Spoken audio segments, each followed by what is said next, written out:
5 seconds. Start. अध्यक्ष महोदय, कुछ लोगों का विचार है कि हमारी अपनी भाषा ही ऐसी भाषा हो सकती है जो केवल शिक्षालयों के लिए ही नहीं बल्कि प्रत्येक व्यक्ति के लिए शिक्षा का माध्यम बन सकती है, और जब तक उसको माध्यम बनाने की ओर ध्यान नहीं दिया जाएगा तब तक शिक्षा इने गिने लोगों की ही वस्तु रहेगी और जन समूह के जीवन तक नहीं पहुंच सकेगी। विराम।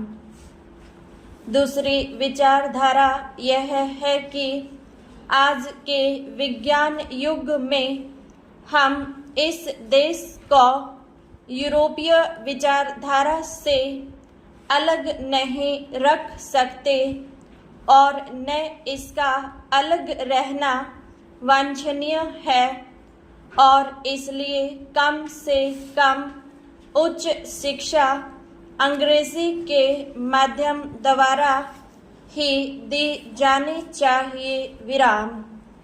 यदि ऐसा नहीं किया जाएगा तो हम जीवन की दौड़ में और देशों की तुलना में पीछे रह जाएंगे और प्रगति नहीं कर सकेंगे। विराम।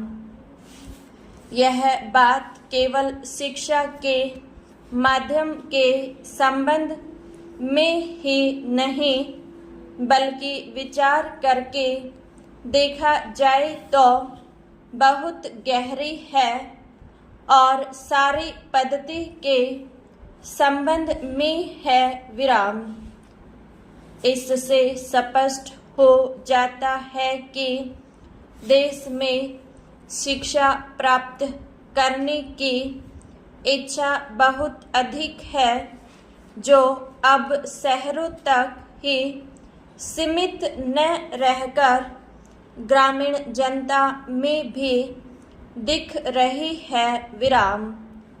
पर उसका एक फल यह भी देखने में आ रहा है कि इतने लोग इन संस्थाओं से उत्तीर्ण होकर अपने को एक प्रकार से बेकार पा रहे हैं। विराम। सरकारी नौकरियां अथवा दूसरे प्रकार के काम जो शिक्षित वर्ग को मिल सकते हैं सीमित हैं, और जितने लोग उत्तीर्ण होते हैं उनमें से थोड़े ही लोग उनमें लग सकते हैं या उनमें लगने की योग्यता रखते हैं। विराम। अधिकांश विद्यार्थी अब वह काम नहीं कर सकते जो उनके पिता और दूसरे पूर्वज लोग किया करते थे। विराम। अंग्रेजी शिक्षा के फलस्वरूप उस काम के प्रति उनकी भावना में परिवर्तन आ गया। विराम। परिणाम हुआ कि बेकारी बढ़ी और उसके फलस्वरूप जीवन के प्रति असंतोष और उपेक्षा की भावना को बल मिला। विराम। यह इस देश के लिए बहुत भयंकर चीज है। विराम।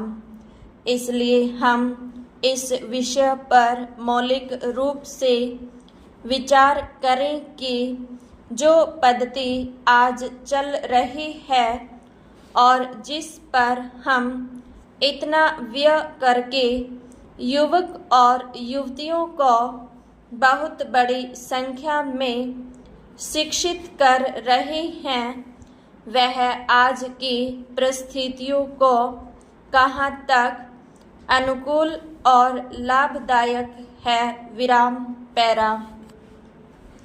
महात्मा गांधी जी ने इस आने वाली परिस्थिति का अनुमान लगाकर यह निश्चय कर लिया था कि यदि इस देश में अमीर और गरीब प्रत्येक भारतवासी के लिए शिक्षा आवश्यक है तो वह इस पद्धति से नहीं दी जा सकेगी, क्योंकि इसमें व्यय इतना है कि यह देश उस भार को नहीं उठा सकेगा विराम।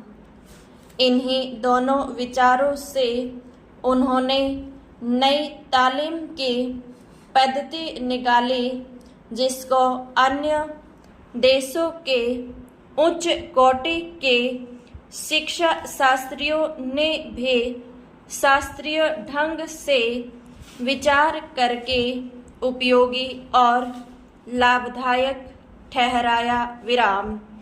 महात्मा जी के विचार से जहाँ तक मैं उसको समझ सकता हूँ, इस पद्धति में अपने दो मौलिक तथ्य थे विराम।